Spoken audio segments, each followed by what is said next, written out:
Добро вечер во емисијата 360 степени на Алсат. Вечерва ќе ја скокнеме високата политика, меѓу другото и поради молкот пред референдумот, и ќе ви понудиме разговор со двајца наши млади сограѓани кои ги обединува успехот да предизвикаат значајни промени во две општества. Тоа им носи успех и на планот на бизнисот. This is a picture of my home city, Skopje, and I can assure you the city is there. You just can't see it because of all this smelly fog. My solution to the problem was Moj Vozduk, or my air. Добро вечер, добре дојде во 360 степени. Добро вечер и фала многу на покана. Making love in our country specifically has to be very much planned. You have to take out a date, you have to take out those 4 to 5 hours or the night, cook stories, you're going to your friend's place. It's a headache. Кога ги дознав овие моменти за тоа како се третирани паровите, со какви се скандали не се соочуваат, тој социјален активист во мене ко да зовре буквално. Да, наши гости вечерва се Горјан Јовановски, автор на апликацијата Мој воздух, и Блаже Аризанов, коосновач на онлайн порталот Stay Uncle за резервација на хотели за невенчани љубовни двојки во Индија. За нивните приказни ќе дознаете повеќе по кратка пауза.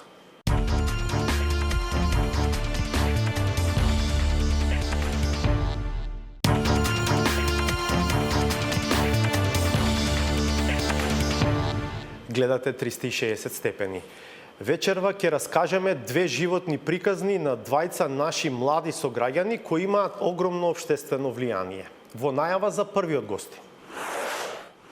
When I was 15, back in my home country of Macedonia, during our cold and groggy winters, I wasn't allowed to leave any windows or doors of my house open. It wasn't because we were afraid to let the heat escape.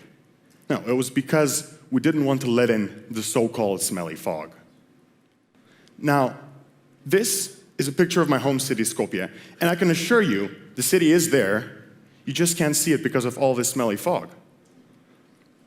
When I used to ask my parents about it, they would say, you know, this happens every winter, spring will come, this will all go away, so really don't put too much thought into it. And I didn't, until 4 years ago, when a pile of seemingly unimportant data would change my life and transform my country. The data was there, and it was telling a horrific story. But because it was being presented in such a complex and incomprehensible way, for the average user, it wasn't adding any value. On the contrary, this data was being overlooked. I took it upon myself to help my country out and to find a way of presenting this data to my fellow citizens that would inform them about its meaning. My solution to the problem was Moj Vozduk, or my air, a web and mobile app which takes this raw data and with the help of visualizations, charts, graphs, and colors, explains it in a readable and understandable way to every citizen who wants to know what it means. Да, авторот на апликацијата Мој воздух, Горјан Јовановски, еден од нашите вечерашни гости, го имаме на видео врска од Амстердам, Холандија. Добро вечер, добре дојде во 360 степени. Добро вечер и фала многу на покана. Кажи ни, зошто си во Амстердам, во Холандија? Тука дојдов да ги продолжам моите студии. Се запишав на магистарски студии по софтверско инженерство, а потоа продолжив да работам во booking.com, сајтот каде што може да се најмуваат хотелски соб. И сега си во booking.com?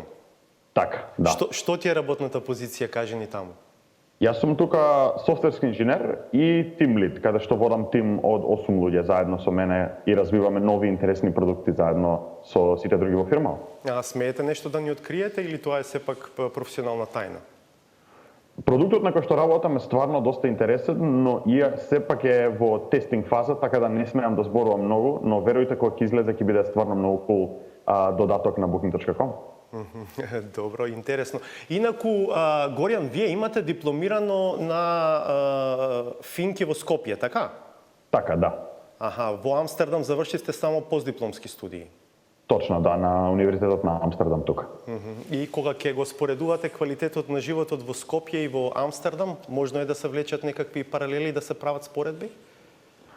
Квалитетот на живот секако. Значи, од една страна Амстердам е прекрасен град за живот, со загадувањето, нема загадување на воздух, многу е bike friendly, значи почасите имаат предност над се.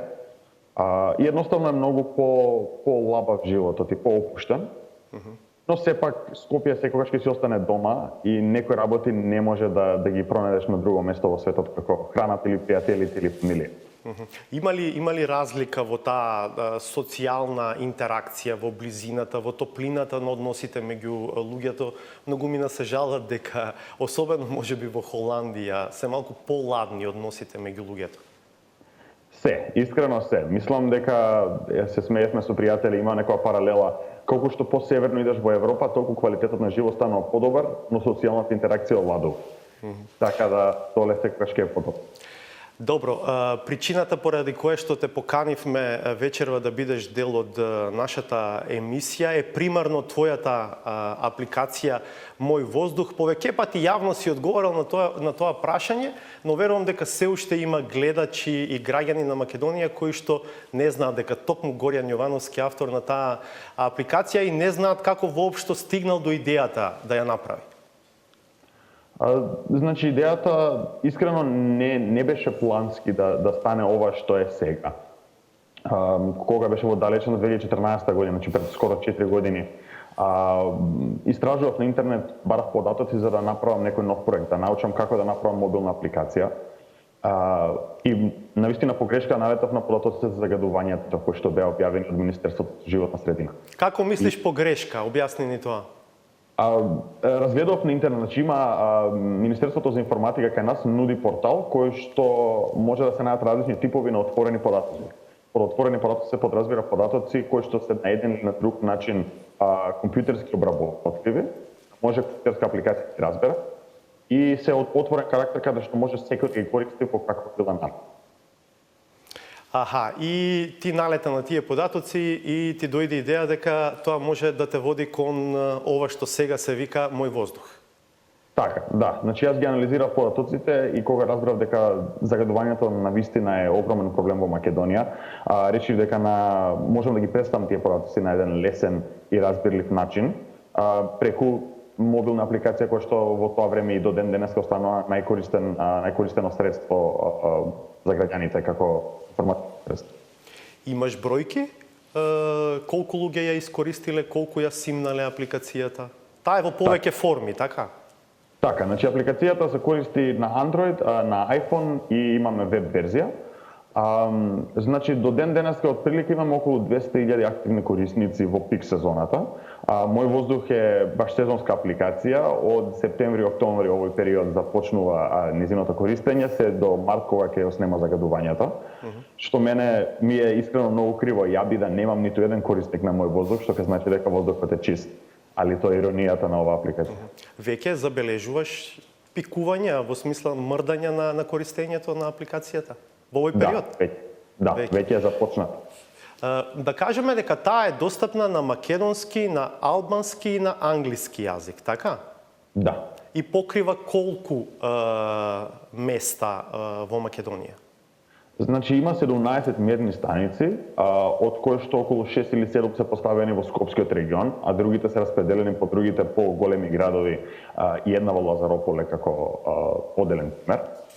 И значи не ја покрива целосно територијата на Македонија, но се обидува колку што може повеќе да ги фати тие критични делови во земјата.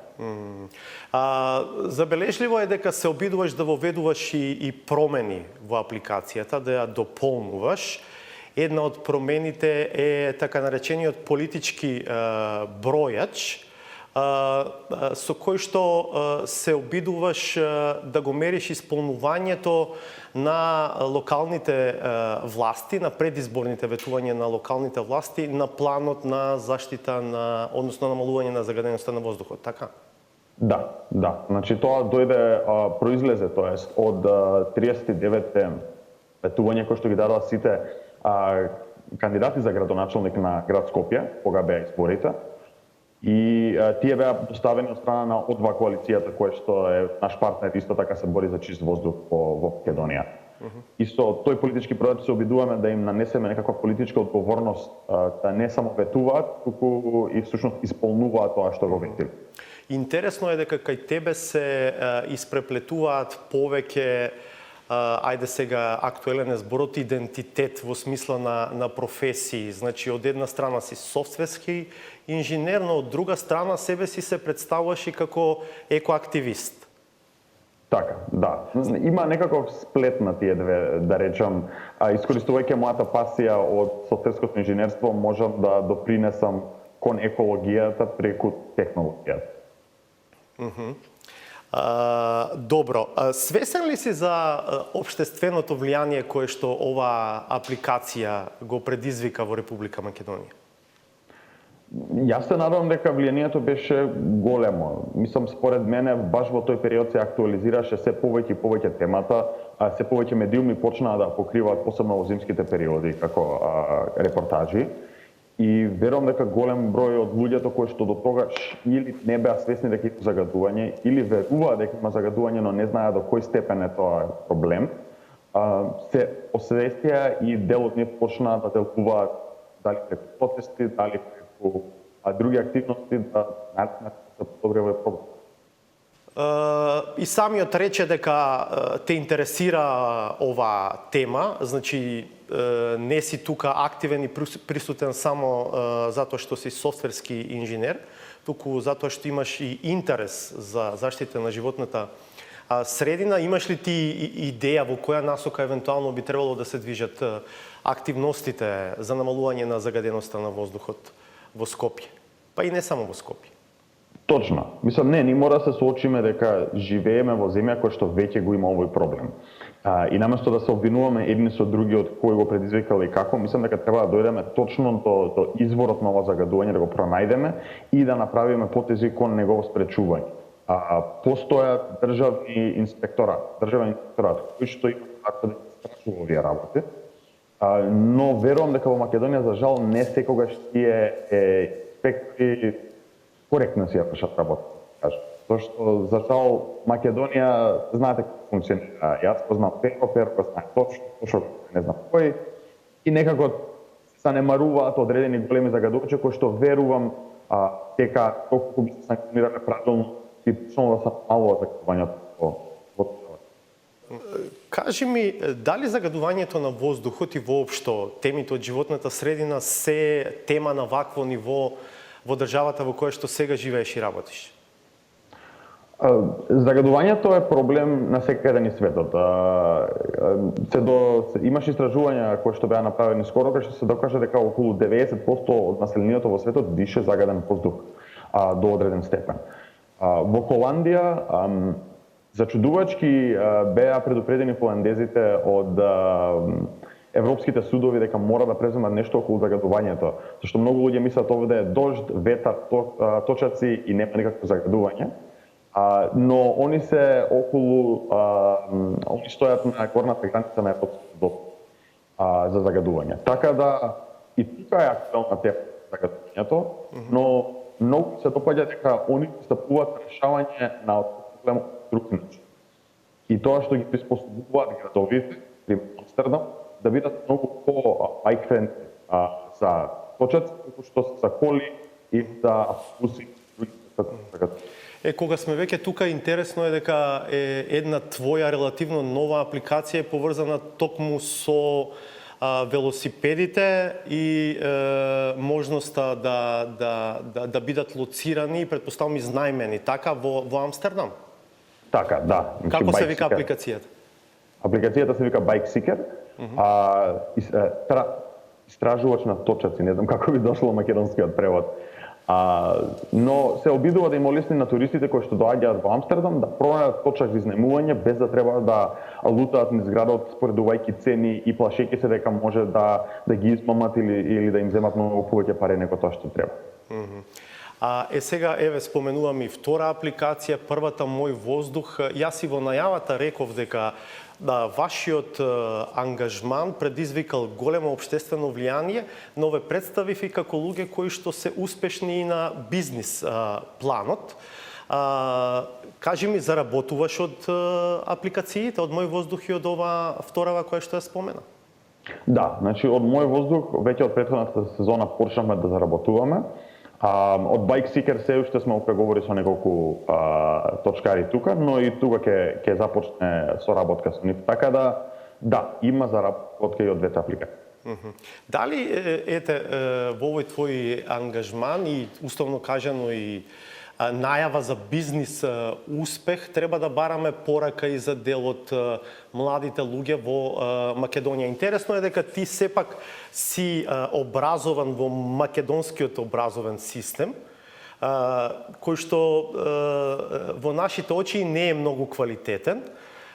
Си завршил постдипломски во Холандија, а еве си прилично нетипичен, неконвенционален во потрагата по производи и начинот на кој што можеш да заработуваш во животот.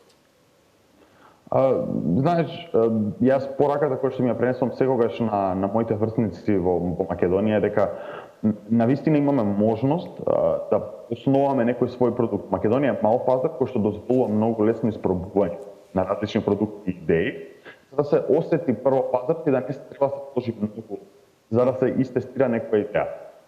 Време исто така имаме, значи јас успеав да одам и на тајм работа и да водам некој социјален живот и да се грижам за здравјето, сепак да најдам бизнес. Така да време имаме на своји раце.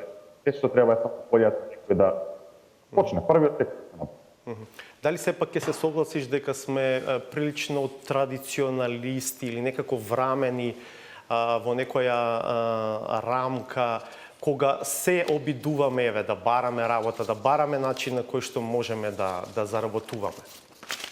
Значи да, тоа верувам дека се произлегува од начинот на кој што се работува претходно, каде што се било големи фирми и треба ти да бараш работа, но верувам дека со тек на времето, како што интернетот станува се помасивен и луѓето дознаваат се повеќе можности за бизнис, дека полека се менува тој традиционалниот дел и луѓе се освестуваат дека може да водат и сопствени бизниси, место само да бараат работа кај некој друг.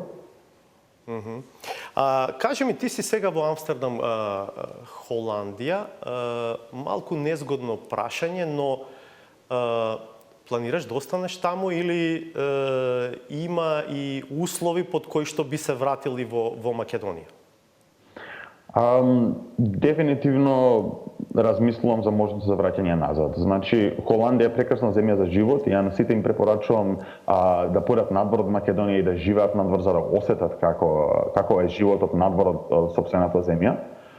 Но за мене домот секогаш ќе остане Скопје и доколку успеам да пронајдам начин како што можам повеќе да придонесам до македонската заедница, јас дефинитивно би се вратил назад и би го продолжил мојот живот таму, бидејќи верувам дека има начин да Македонија да стане како Холандија, се користи позитивен пример. Често доаѓаш во Скопје? Да, че се обидувам на секој 2-3 месеци да дојдам бар по неколку дена во Скопје са сепак пријателите и фамилијата се таму, а и градот ми е многу. Добро, се надам дека на следното доаѓање ќе имаме шанса и да се видиме лично, а не само вака преку видео врска. Благодарам многу што вечерва беше дел од 360 степени и што сподели дел од твојата досегашна животна врвица, која што е исклучително влијателна и успешна. Благодарам уште еднаш. И благодарам и на тебе. Ве поканувам да останете на Алсат. Ќе одиме на уште една пауза, а по неа е животната приказна на вториот наш гостин вечера. Бидете со нас.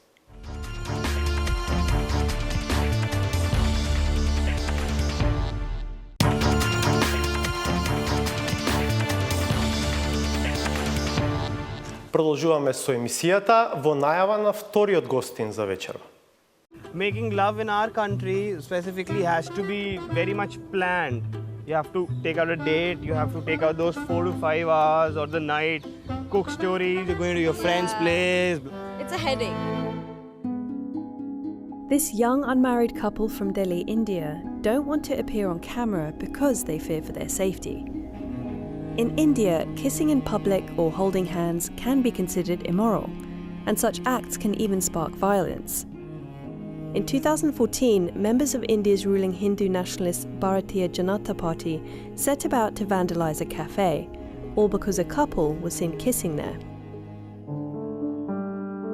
I prefer living in a society wherein people are doing what they want.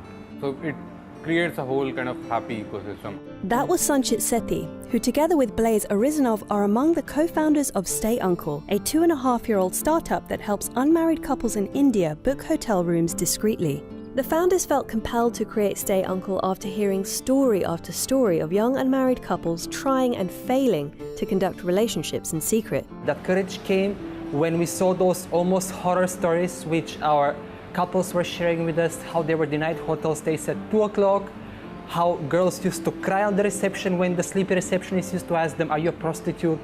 How they were left outside to wander in the middle of the night on dangerous streets because of stupid, silly reasons. We just had to do something about it. The service setup is simple. Couples can log onto Stay Uncle's website to find an array of hotels that will accept them with no issue, which is technically the law for all hotels as long as the guests are of age. But most importantly, couples who book a hotel through the website are assured that they will be safe from attack at the hotel they choose to stay in. We provide that sense of confidence in these people that all the hotels that we work with are going to be very safe. There will be no questions asked and we'll be given a safe stay. There will be no police raids and all. Ко основачот на фирмата Stay Uncle, кој што практично е онлайн портал за резервација на хотелски соби главно за невенчани љубовни парови. Так. Блаже Аризанов или на англиски Blaise Аризанов е вториот наш гостин вечера. Добро вечер, добре дојде. Добре најдов. Блаже е инаку од Струмичко, така? Да. Родом од село Борисово. Так. Дипломиран економист од Прилепскиот економски факултет, кој што еве трагајки по успехот во својот живот стигнал во Индија. Како се случи тоа во кратки црти раскажени? Како уопште стигна во Индија? Па се случи не толку долго после дипломирањето од економски факултет, каде што после тој настан се осетив како еден младич кој што на некој начин се уште недоволно способен за модерниве текови на пазарот на работна сила, од аспект на тоа колку сум стручно подготвен за еден професионален работен ангажман во маркетинг или менеджмент на оддел на одредена компанија. И затоа видов дека морам да барам некоја си алтернатива, да се остручам, кратко кажано. Со тоа што почнав да барам такви можности најпрво во Македонија, па и во Западна Европа, каде што ете таргетира секој просечен млад македонец. И ја споменуваш организацијата ISEC, Так, преку кое што си се обидувал да стигнеш до практично место во кое што ќе спроведеш пракса. Да. Баш преку како практикант на ISEC се обидував, аплицирав мноштво безброј апликации, но сите тие едноставно завршува со едно постојано не си деве квалификуван и секакви разноразни дипломатски одговори, фала Богу. Тоа беа главно во земји од Западна Европа? Да, значи цело време западноевропски земји. Со по некоја апликација во Турција, со мал исклучок тука таму. И постојано не. Да. И како дојде идејата за Индија? Па за Индија како практикант пак на ISEC ми стигнува од таму понуди цело време. Но поради тоа што финансиски беа многу неатрактивни тие понуди, цело време ги игнорирав. Но како што аплицирав цело време во западноевропски земји, како што добивав не, со секој следно не, некако добив некој вид на разочарување и некој си впечаток дека европјаните ги стигматизираат македонците па и балканските народи воопшто. И се запрашав дали е мудро ја да продолжам онака што се вели да мавам со глава во зид, кога гледам дека може сега за сега дали поради перцепција, дали поради вистински недостиг на компетенции нема да функционира, дали можеби нема да е мудро јас да се преориентирам, да го онака проширам тој радиус на прифатливи можности, дури до Индија, од кај што, како што реков, ми доаѓаат понуди цело време. И баш кога размислував на такви линии ми се случи да добиаме една покана за практична работа, уште една од многуте, која што овој пат беше различна од тоа што беше финансиски поатрактивна малци од останатите. И ко некако да се случи сето тоа во онака наједнаш кога да падна коцките во место и си велам да ја прифатам ова понуда, да видам Индија, динамична земја, е огромен пазар, брзорастечки, имав онака некои основни сознанија економски како е состојбата во Индија и си велам, ајде, ќе прифатам. Да го лоцираме временски тоа, кога се случува ова и во кој град заминувате? Па се заминав август 2011 година и во Делхи, во Глави. 11, да. Во Делхи, Нью Делхи. Во Делхи. И тоа беше работа во каква фирма? Тоа беше работа во информатичка фирма со IT, со cloud computing, кај што таму беше предвидено да работам како продажен практикант, со тоа што јас се мислев дека ќе работам едно, а реалноста беше друга. Тие баш кој што ги нарекувам обичаено тажни, жални, патетични моменти ги опишав сликовите во мојата книга Белиот трофеј. Но каков и да беше тој почеток, сепак беше почеток. Дефинитивно не тоа што го планирав, но ете тргнавме некако. Како ги сретна сега коосновачите на фирмата? Како дојдовте воопшто во контакти до идејата да го направите ова што сега е веќе успешен бизнис модел? Така, значи тоа се случи веќе 4-та година од мојот престој во Индија. Првите 3 години таму бев постојано во корпоративни води, значи не ни предпоставав дека ја ќе заплавам еден ден во претприемничките води. Тоа се случи на некој начин на игра на судбината. Значи видов дека поради разноразни причини, да не ја должам сега многу околу тоа, видов дека не сум баш добар фит за корпоративен сектор, за тоа типично корпоративно скалило, за сите тие политики кои што се стекнува, кои што се наоѓаат вообичаено во една типична корпорација. И си велам, човек како мене со мојот систем на размислување, со мојот вредносен систем и идеологија, што нема да го биди во фирма, нема да го биди, значи што му останува друго, да се основа своја фирма. Прашање беше само што ќе работам, каква ќе биде таа фирма и со кој. И еден судбоносен ден, октомври 2015 година, за прв пат го сретнав мојот денешен коосновач Санчит, кој што беше тој како јас на еден нетворкинг настан. Случајно се сретнавме, започнавме муабет, Санчит ми каже дека веќе работи на еден угостителски концепт наречен Стејанка, кој што во таа време беше многу рудиментиран, неразработен.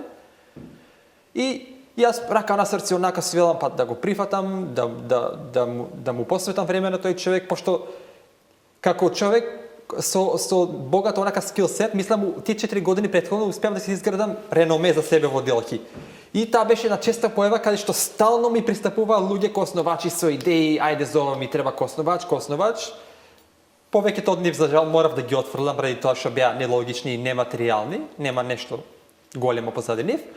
Но во случајот со Санчит беше интересно што беше тој еден карактер со една извонерена харизма некако.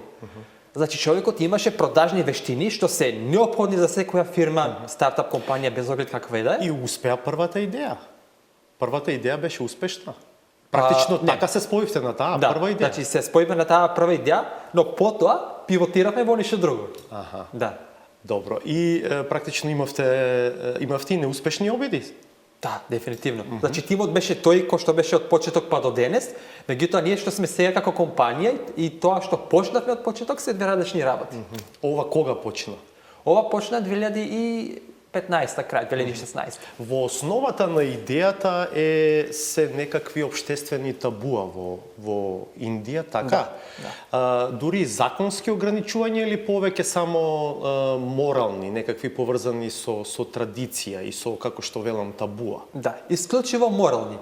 Меѓутоа во земја како Индија, тој елемент на моралност и тие инхибиции се далеку посилни и позастапени од било која законска рамка.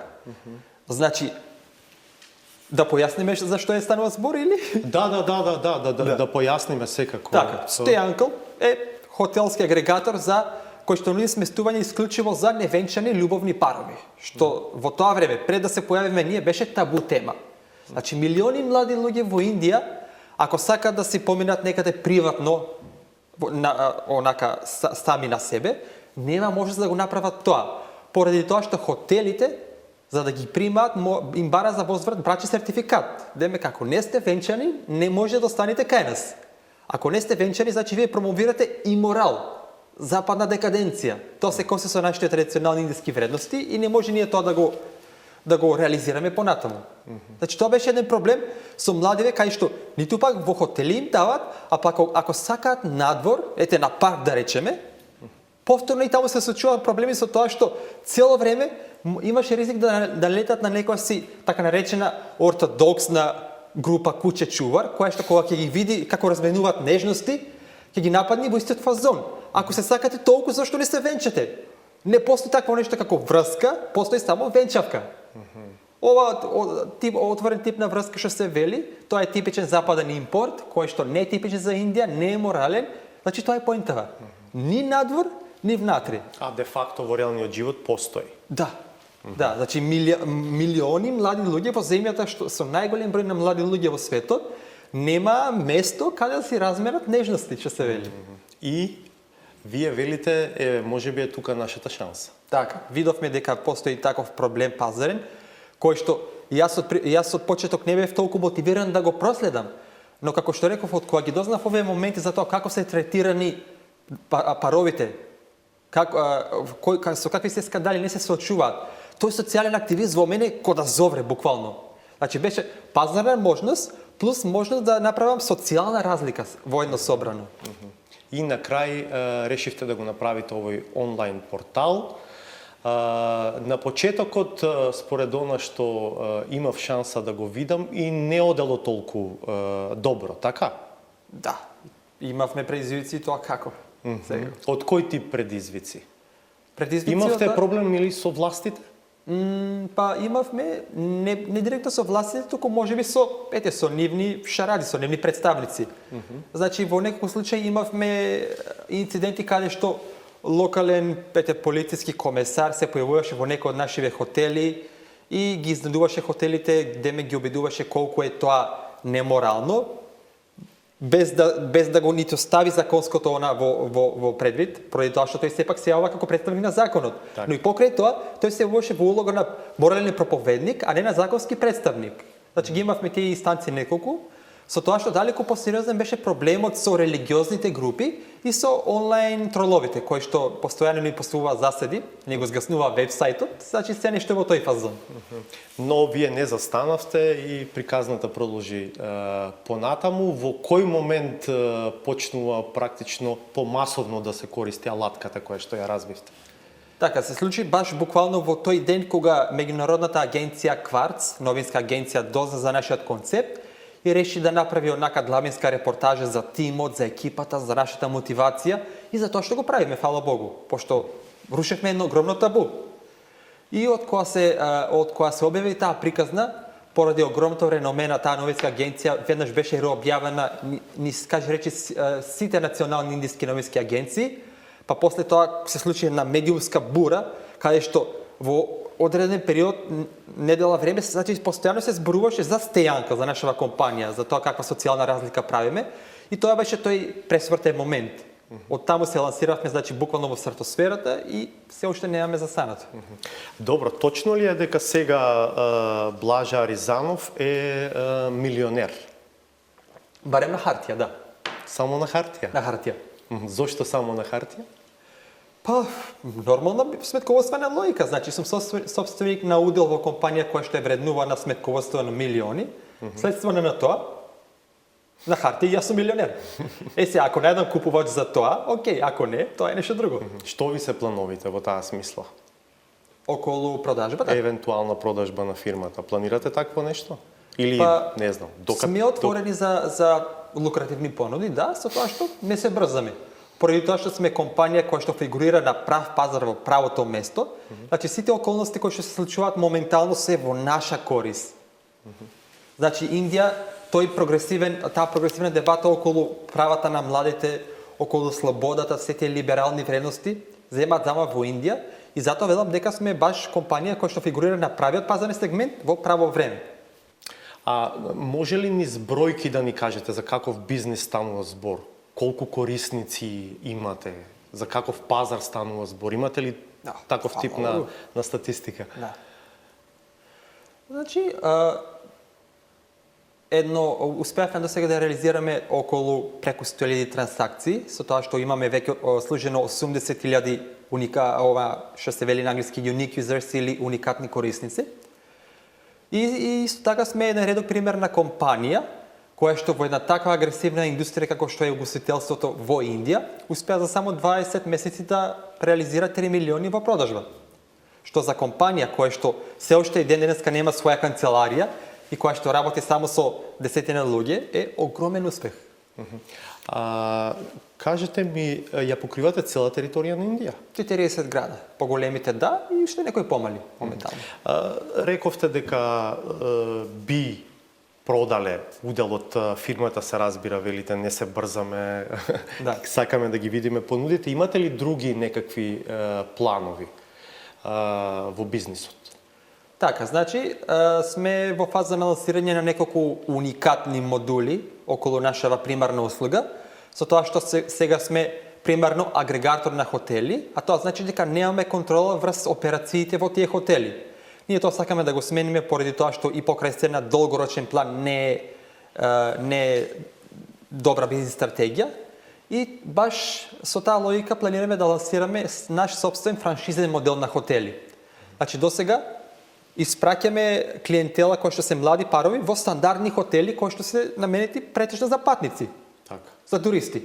Но сега планираме да лансираме своја мрежа на хотели, наши собствени, целосно менаџирани од наша страна, кои што ќе бидат исклучиво онака тематски уредени во љубовни фазоните, да се речи. Пример, розови соби, ваму таму, значи баш за тој фазон. За тоа ви треба капитал. Го имате Дефинитивно, ли? да. Го имате ли тој капитал? Имаме, но не со тој онака, не во тој обем колку што ни треба. Планираме да лансираме околу 5-6 хотели со собствен капитал што имаме акумулирано. И сега за да го направиме тоа во пошироки размери, секако ни треба надворешна инвестиција. Во потрага сте по таков партнер? Да, во потрага се. Вие сте сега во моментот во Македонија. Тоа значи дека сте трајно вратен овде да живеете и да ги ползувате придобивките од бизнисот во Индија или имате други планови? Па, ете, да бидам искрен, имам два дома, Македонија и Индија. Значи, подеднакво време минувам и тука и таму. А патувате и во Индија сепак? Да.